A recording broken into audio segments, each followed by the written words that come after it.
All right, welcome back to another episode of You're in Charge. I'm your host, Glenn Pasch. Today, we are joined with Mike Snyder, and he is a partner for RaptorUSA and also RSM Marketing.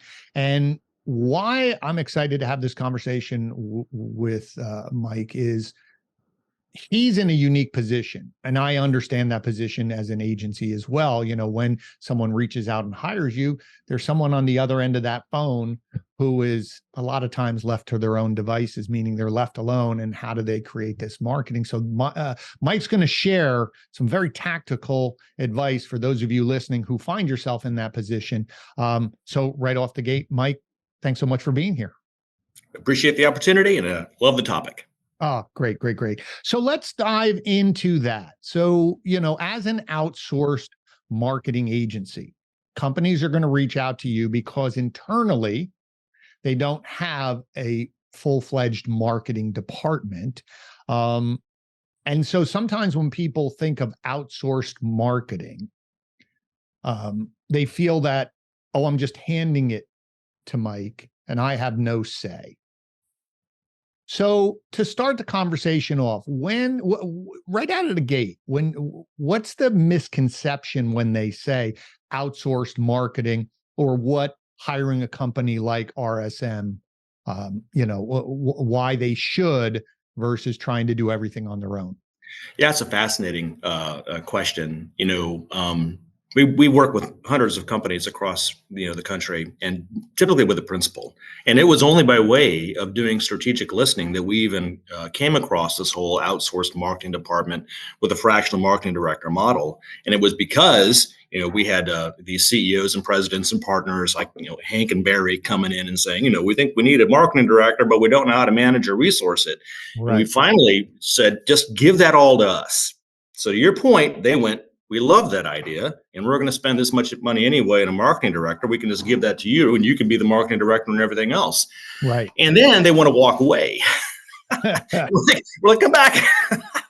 We're not going to make your life burdensome, but we can't do this without you. And so, for instance, we developed our logo is an anvil. And we tell a story of the anvil, and we're like, look, we're going to get marketing products off this anvil, but you and us, we got to both have these hammers, and we're both hammering away on this anvil, right? Like, can't do it without you, and sparks are going to fly, and it's going to smell nauseous, and there's going to be smoke, and there's going to be sweat, which means we're working hard. So that's the first thing, which is don't go away. We're going to, make this efficient for you, but we can't do it without you. And really, that's because they're the brand champion. They're the they're the product champion. That they have to provide some decision making. Right. So that's one. The second one is equally important. I'll tell you what, the companies that succeed in marketing are the ones that are willing to break some eggs, not the ones who want it to be perfect off the bat all the time. And right. I know you know what I'm talking about, because it's messy, man. I'll tell you what, successful marketing is just like cooking Thanksgiving dinner. Keep that door closed because the kitchen's going to be a mess. But what comes out, especially over some time and optimizations, are going to be really sweet. So let's talk about that, because that's a really important point, because some of the feedback I get when people are coming to, because we are in similar fields, meaning we both have agencies. So people are reaching out to us. There's this misconception that everything is perfect and everything's always going to work out. And that's one of the frustrations when people are interviewing our agency, or we're interviewing them to see if it's the right partnership, is their frustration is, well, every time I get on call with my previous agency, they're telling me everything's great. You're killing it. But yet I'm not seeing either sales or whatever their metric that they're measuring. So, yeah. So 2 points here. One is that conversation, like you're saying, I need somebody from your side, client, to be here because you're the boots on the ground. I need to understand, I can't market in a vacuum. I can, but it's not going to be as effective. So I need that. But how do you clarify that and explain that to someone that sometimes marketing doesn't work, but it's what you do after that with that information that eventually, to your point, is we come out with something beautiful? Wow, that's fascinating, right? So, boy, I'm a retired Marine Corps lieutenant colonel. So it's like, do I go with the Marine Corps metaphor, or do I just use some of the advertising background that I've had, right? There's a saying in advertising, and, I don't run an advertising agency necessarily. It's digital marketing. But the principle is the same. And that is, when you engage in a new relationship, with a marketing firm, it's typically going to be, we have stuff to get out today. And there's a saying in advertising, which is, this is not the last ad we're ever going to do. After this one, we have another one and another one and another one. So don't hunker down and fuss over one little thing. Just get it out. Get the sauce, create the sausage. And so, especially in today's world, look, in the old days, you would want to fuss over that 60-second, Super Bowl commercial. Right? There's a lot of fussing over that. But today it's like, okay, I have 100 things I got to get out there. And it's no joke. I mean, all the tactical areas, right, that can be we call that all the marketing jazz. Right. And so new clients have got to get that stuff out there, because online is the new yellow pages. In the old days, you could just flip open plumbing and there's my ad. Right. Right. So, but if you want response, then you're going to have to be present out there online in any of many areas. I don't care whether you're industrial, technology, retail, business services, you still have, that. And so tactically, you just got to get it out there. And it doesn't have to be perfect, whether it's a video or a blog or SEO or PPC and all that stuff. But then it graduates. Well, do you think that I'd love your response to this, because I think somewhere along the line, everyone was sold a bill of goods because digital came along and promised that we could measure everything and we could promise all of these things. And so it becomes down to micromanaging every ad versus, to your point, is this is a flow, or, and again, we were sold this bill of attribution. You're going to be able to know exactly where they came from and what they did, versus this idea of, well, I saw something, I came and saw your next ad, I saw your third thing, and then I engage with you, and everyone goes, oh, well, that worked. But back in the day, I'm not sure that people worried as much, because as long as my commercial was playing, as long as someone saw the billboard, I saw the ad in the newspaper, and somebody came in with the newspaper ad, or someone said, hey, I saw your commercial, that was good enough. But now we're down in these details, almost so much data that it freezes everyone up from allowing marketing to happen. I know, that is so funny. I love that so much, because I've seen it so many times. All of a sudden, especially if you're an engineering kind of or an ops kind of CEO or president, you live in the data, and so you just want to grab this marketing data, and it can be very confusing. I'll never forget. We had Cox Communications, a large client that we had. And my God, and the number one lead generation source for them was the phone book. Back in the day, when the phone book, they were running direct mail and TV ads and radio and billboard. Somebody would see the billboard ad, listen to the radio, then go to the phone book and look up the phone number, and that counted, because they had all of their lead gen phone numbers, and it skewed the conclusions. And so they kind of knew that. And so the same thing, we know that the research says before a business buyer ever contacts a potential vendor, they've done, 75% of their research online. Of course.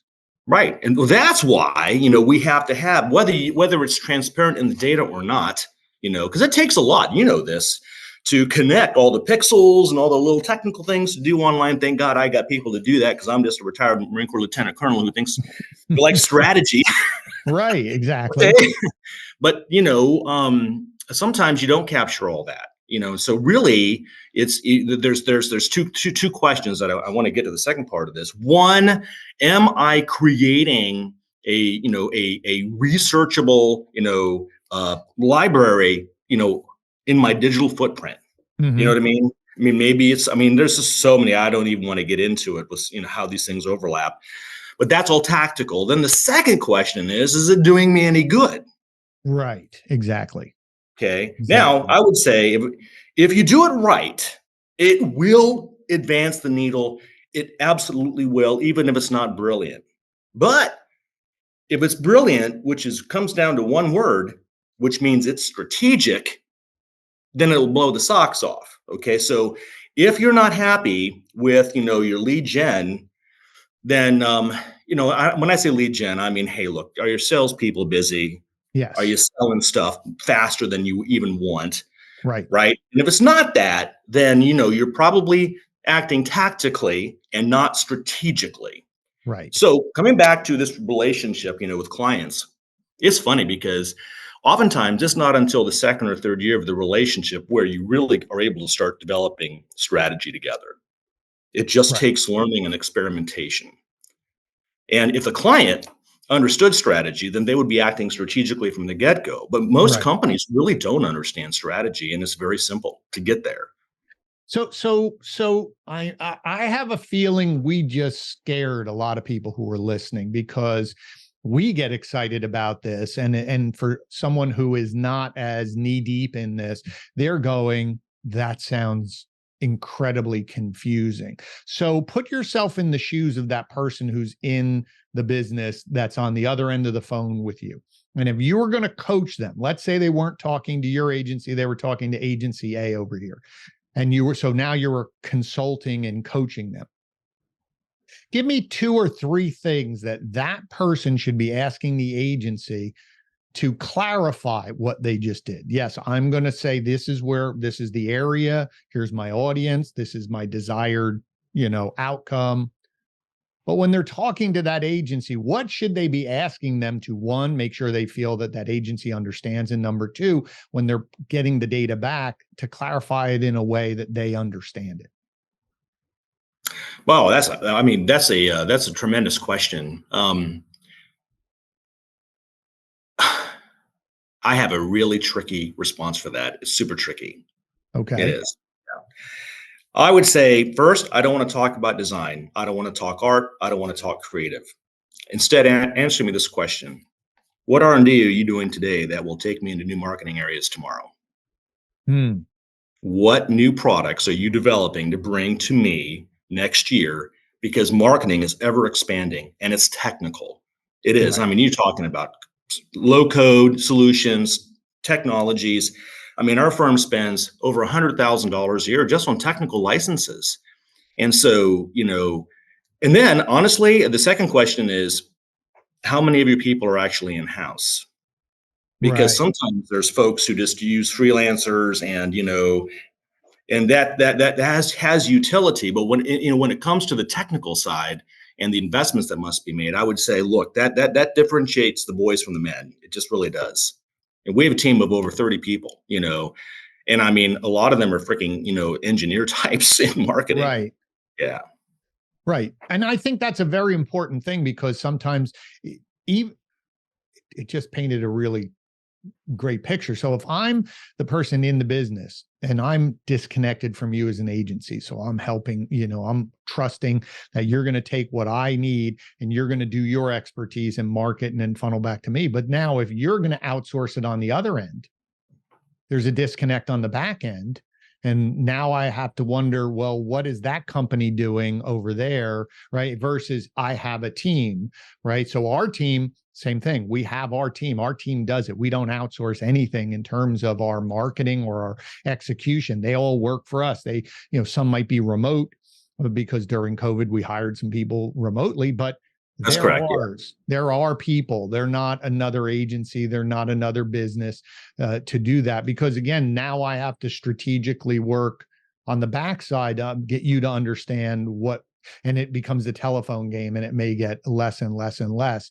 So for us, what we see is trying to, and I love what you were saying, is trying to understand for that person in the business on the other side who's hired us, how do we get information from them about what's going on, but more importantly, communicate what we do in a way they understand. And I think there is a danger sometimes, because we end up loving our data, we love our reports, and we get excited about this. And we don't want to make it seem like we're talking down to someone, but I think there's a fear sometimes with marketers that if I simplify it too much, maybe it's not as sexy enough, or maybe I'm like, then I guess I'm trying to say, do we need all of the jazz, like you were saying, the marketing jazz, in order to make that client feel that we're doing the job? Or will the it's really interesting. Yeah, there's a lot of agencies out there that don't have the means to collect very deep data. They just Right. don't. I mean, either like Google Analytics or whatever Facebook report, and that's just Right. simple. So, I'm going to go back to the Marines. When you learn about intelligence, right? There's a daisy train, and so it's the same in business. It's Right. like, okay, so it starts with a signal. Hey, we have a point. There's a datum out there, okay, Right. and it's a signal, and then that has to be processed to a degree where it becomes information. And so I think what a lot of times we're looking at in marketing is either a signal, you've had 50 visits to this web page. Okay, Right. well that's not even information yet, really. It's a signal. So then you have to process that into information like, oh, mostly they're coming from Georgia. Well, now that's beginning to be informative, especially if you're in Florida. I don't know, it's making this up as we go. And Right. then that gets refined even more into knowledge. And then knowledge has to be, and this is where there's a breakdown, I think, in data or information. And it's very much cultural. Okay, so we use, just to divert a little bit here, Sure. we actually use the entrepreneurial operating system with our clients. We use it to manage our management team, but Hmm. then we like it so much, because we're trying to be entrepreneurial with our clients. So, we're using it to manage the client relationship. And so, it comes down to what actions, what decisions are we going to make, what recommendations, and that's where Yes. it turns from knowledge into action. Hmm. And I think a lot of times, because, and we have, gosh, this is just kind of so comprehensive. We don't have the engineers talking to the clients. We have marketing directors talking to the clients. Now, Right. engineers dig in deep and they love the information, but they never come out enough sometimes to make the recommendation and required action. Not all the time. We tried it, but cats don't bark and dogs don't meow. And sometimes the engineering type personality just really doesn't, make the No, and I decisions. think that's super important. And everyone who's listening to this, that's really key on both sides, because it's a talent to be able to explain what you're doing in a way, because you're right. I could send 50 people to a landing page on your website and I could say that's great, and you're going, yeah, but what happened to those people? I need to get down to, if we're talking about, well, what was the point of it? They could go there, get all the information and leave, and that's a good thing. Or was it, no, I wanted them to fill out a form, I wanted them to call, I wanted to click on the link, something that again explains the journey to my client to understand what we're doing and how we're engaging.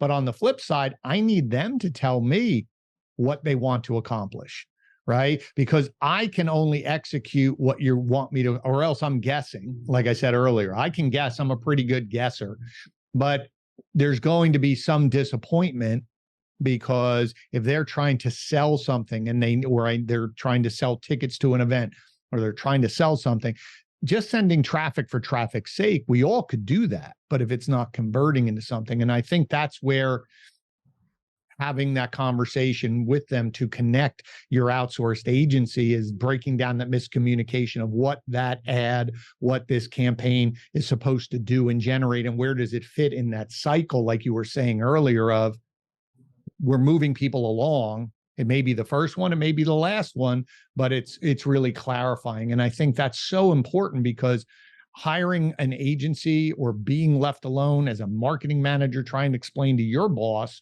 who may know less, going back to your example of that CEO who wanted to just go, okay, I'm done. And you're like, no, I need someone. And they go, okay, Glenn, you're going to be that person.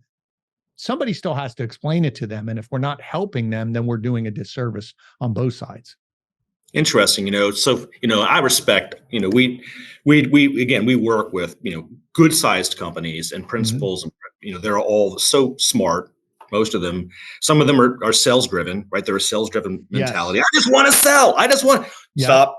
Help me. I know marketing and sales like cats and dogs. Okay, so but and most of them just want what business owners want. I want more leads, more sales. Okay, well, Right. look, that's not the first yes. So here's a challenge question, right, for the audience. It's like, okay, in your marketing program, where's the first yes?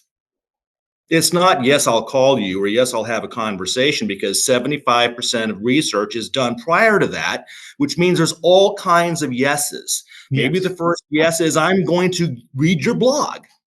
Well, you got to have a blog.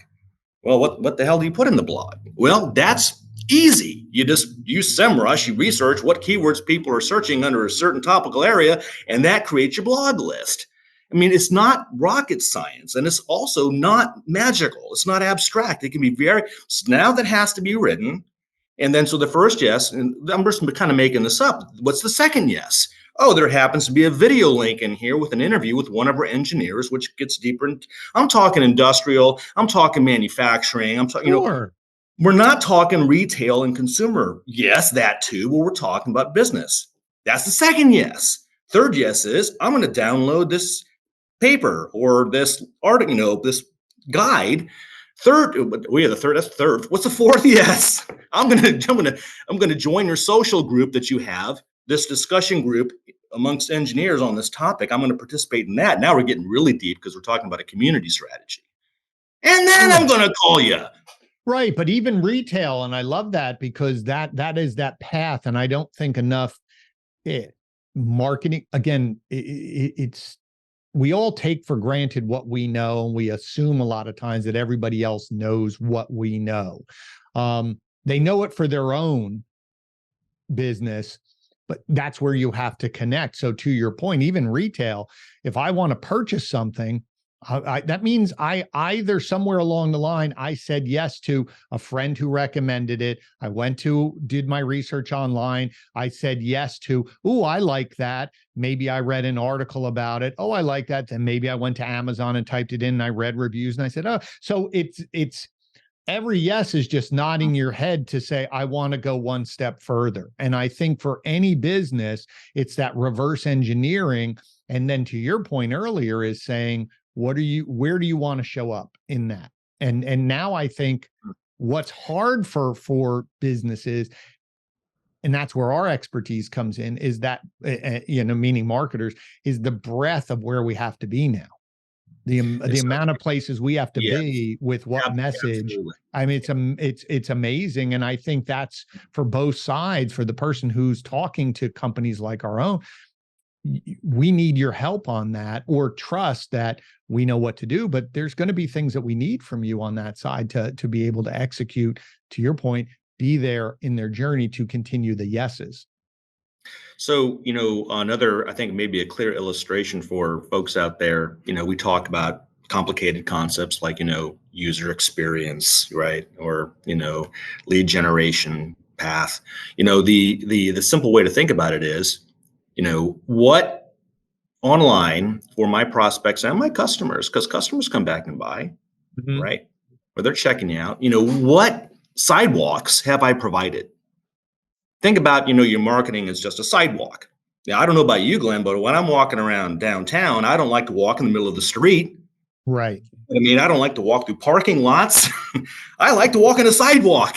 And this is the same thing. People like paths where they feel safe, where they feel it's beneficial. And so as a business, if you're the business owner, what sidewalks are you providing to your prospects and clients, right? So that they can continue on the journey with you or towards you.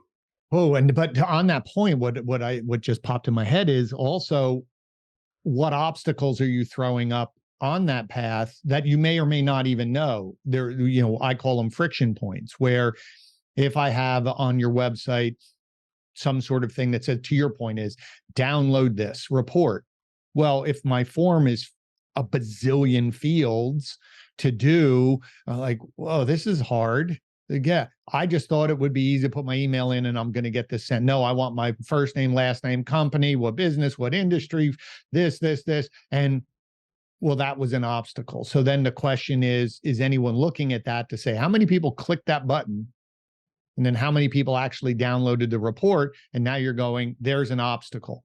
We need to address this because I'm sending people there. Now, whether I have control of the website or not, right now, but to your point is, I have a path and you keep throwing obstacles, or you got another company here building an obstacle and people are tripping or turning around. And so I just love that idea of paths, but are they clear and easy for people to use?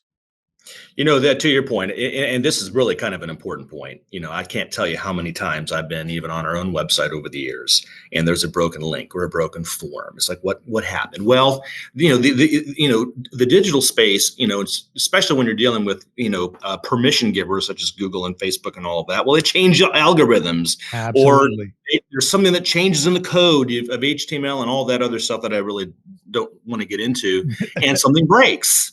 And it's not your agency's fault, and it's not anybody. It happened. It just happens. Think about a home. It ages. There's cracks in the foundation. You got to seal Right. it. Well, whose fault is that? No, it's a normal part of existing. So as a website especially ages, or your digital properties age, they have to be maintained. And so there's that. That's really, unless you have a robust internal, team, that's a great reason to have an outside agency, because they should be Absolutely. cutting that grass. You know what I mean? Cutting that grass every month or every quarter, making sure that nothing's broken, and all those assets are working for you. The other thing that we find sometimes is check your own household. I mean, you gave us a phone number. We actually had this with a client. The client was complaining, we're not getting any leads, and that phone number was going into the mailbox of a departed salesperson. Right.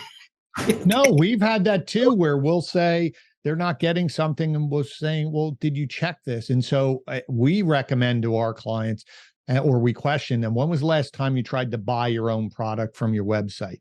Right. Go click around. Now, to your point, an agency partner should be checking and testing and things.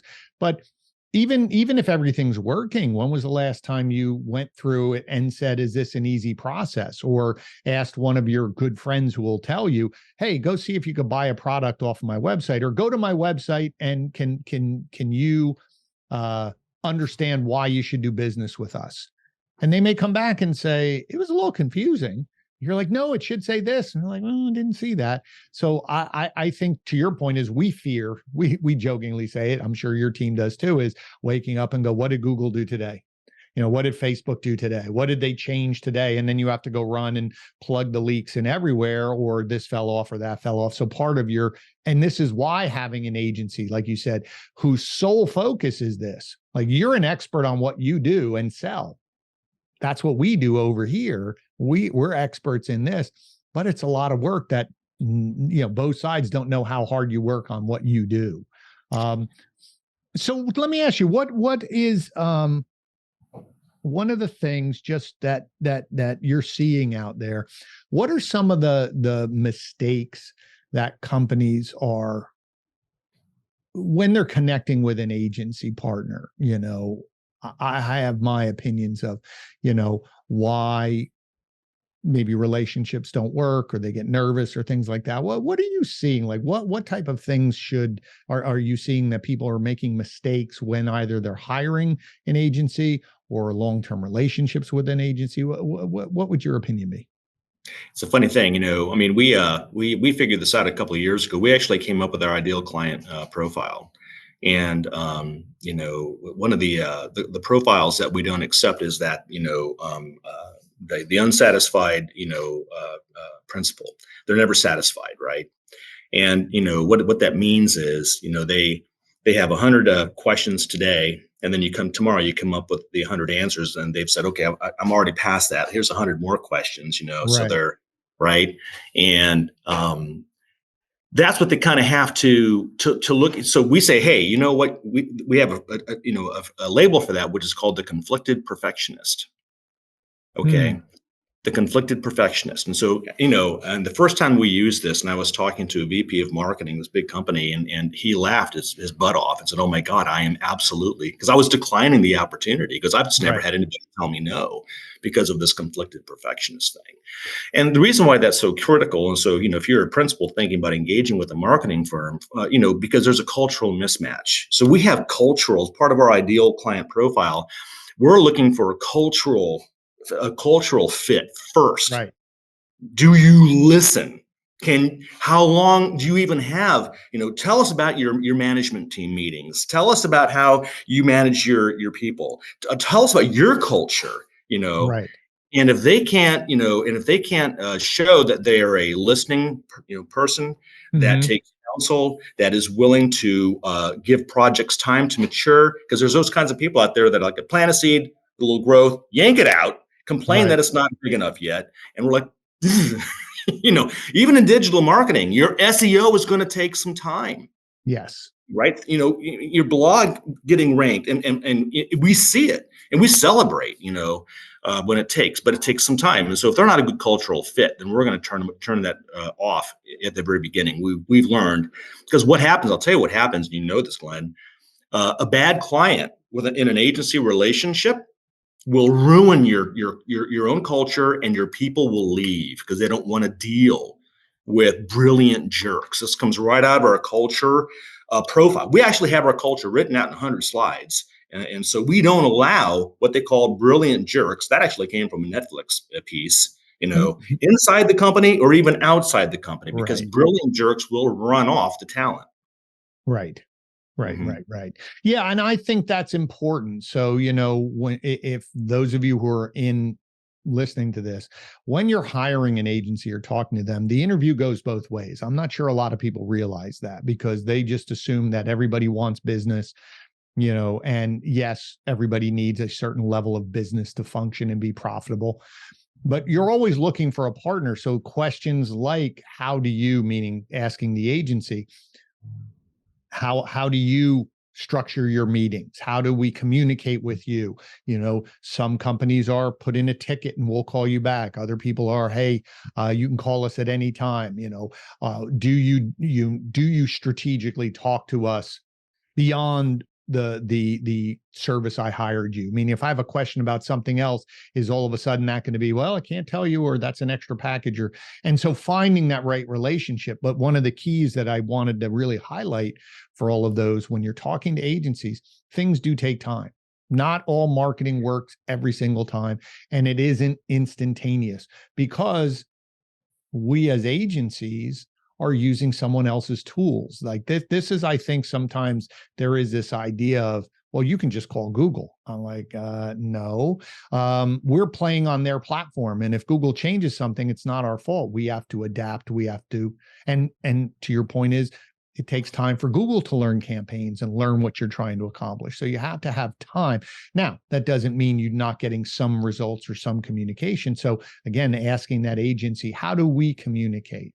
How do we understand progress? What are you going to share with me? I think those are really important to your point, is on both sides when you're doing this, because as I said, sometimes that person's a solo person in the business, and they have to take what you say to them and go to their bosses and try to explain what you said. And so, again, it's trying to help them do this, but it is that partnership, because the more that you can have a partner as a marketer, I think that helps your business long term, because you get to know each other. Like I think you said earlier, it takes time to build that relationship and really understand what you're trying to accomplish.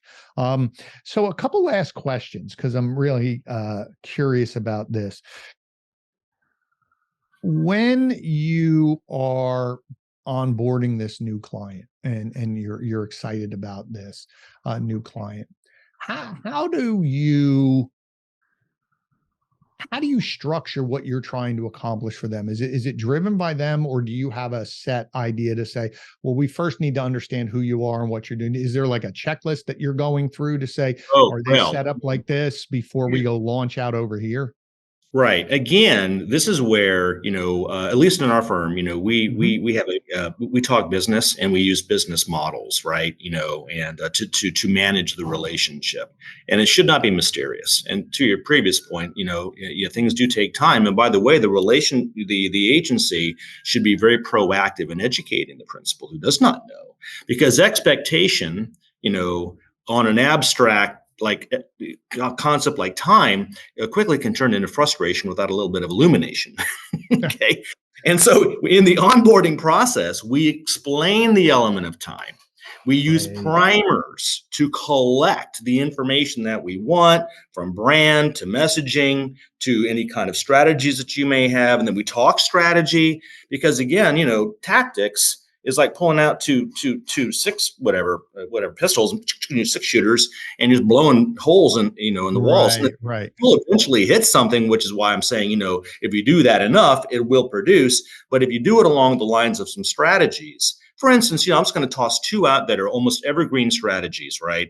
And we like to explain strategies in no more than 3 words, 1 to 3 words. Other than that, it's a paragraph, which is not a strategy, because strategy is like concrete. It's concrete and hard. Right. And so I don't care whether you're manufacturing, industrial, business services, whatever, even consumer, education is a great strategy. Why is it great? Because online people are doing 75% of the research. So therefore, have an education strategy, which means you're there to educate your prospects.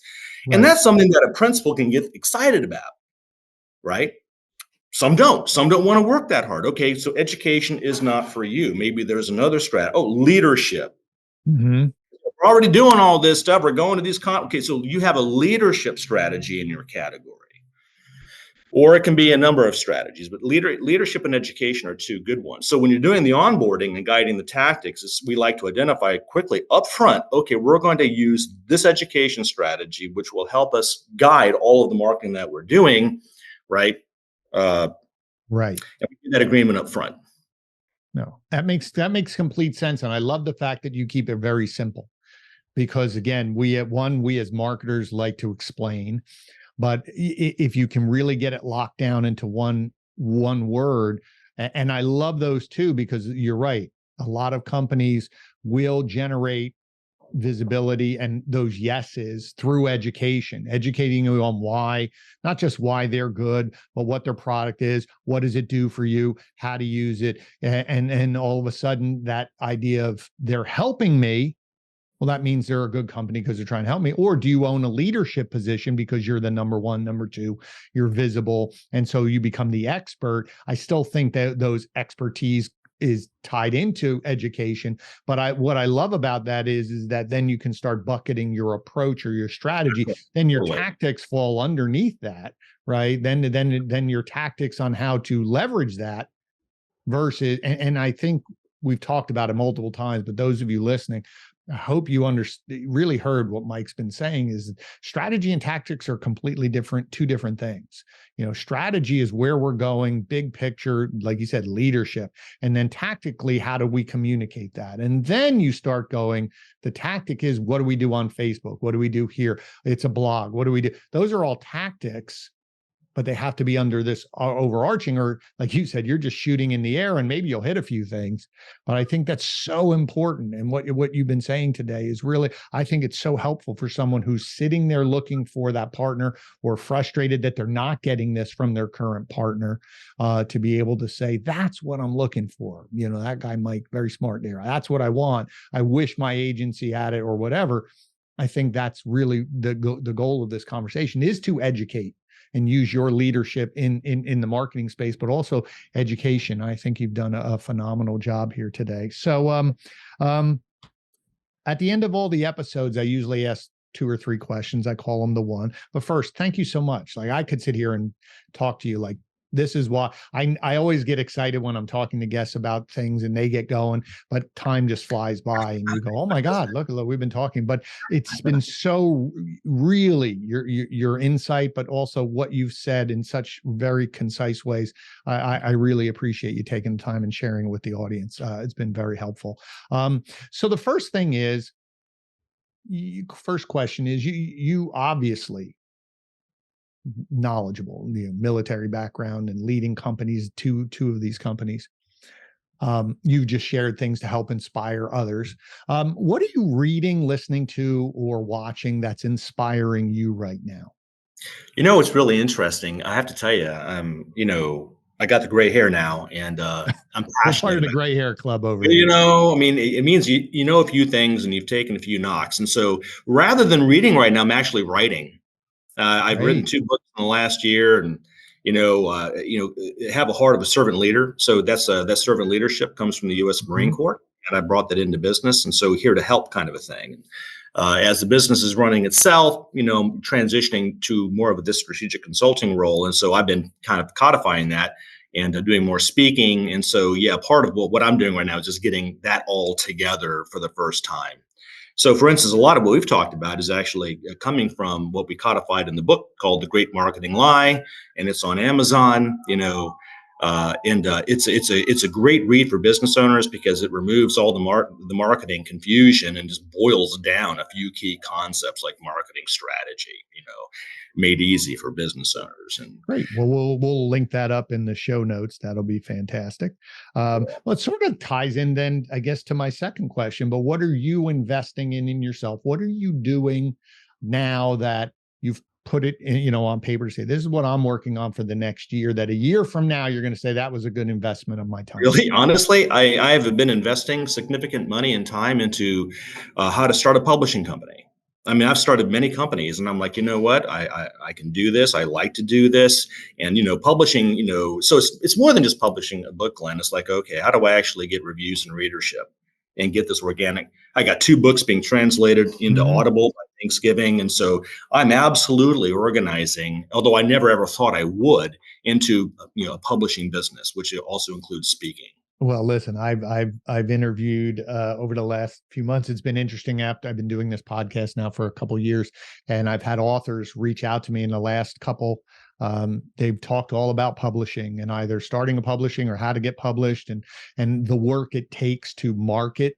You could have the best book in the world, but if nobody knows about it. So I love that idea because they're talking about that as well. And it was Eric Bishop was a couple episodes ago, Joe Goldberg's episode recently released. Both of these are authors and they were talking all about publishing. And so fascinating. I got to tell you, by the way, really quickly, Amazon is just like Google. Well, actually, isn't Amazon like the 3rd largest search engine in the world? I'm sure.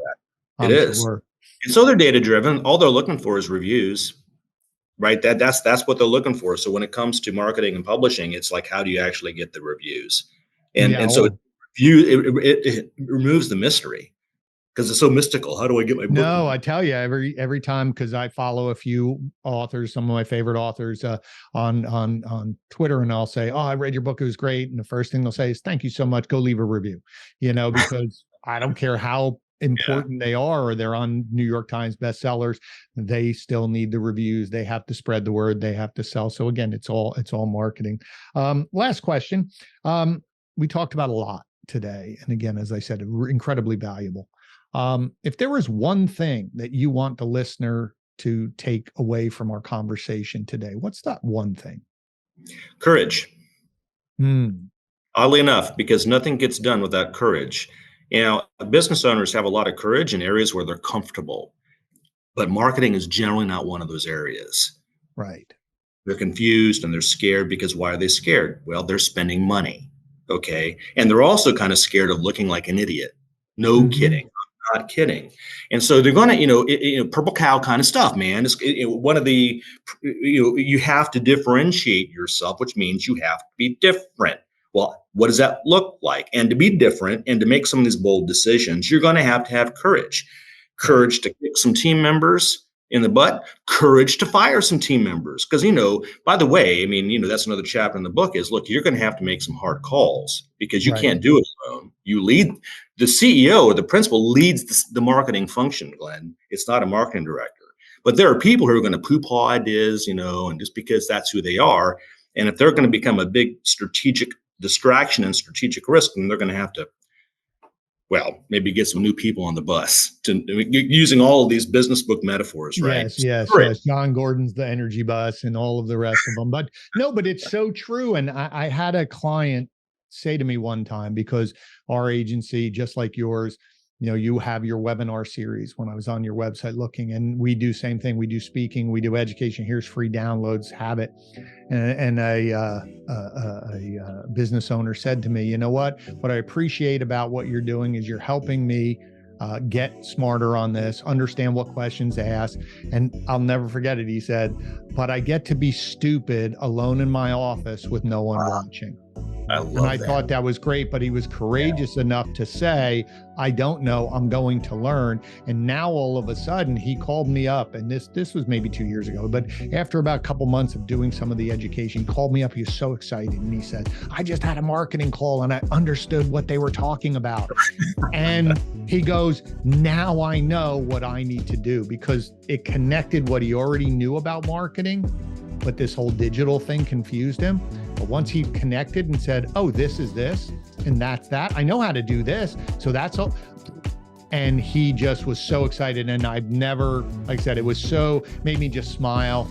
I was like, wow, because unlocking that for people, to your point, can be confusion, but the courage for them to say, I don't know. And I was reading a book this morning, and one of the quotes was, nothing good happens in your comfort zone. Everything you learn is outside of your comfort zone. So let's move forward. So again, thank you so much. This has been phenomenal.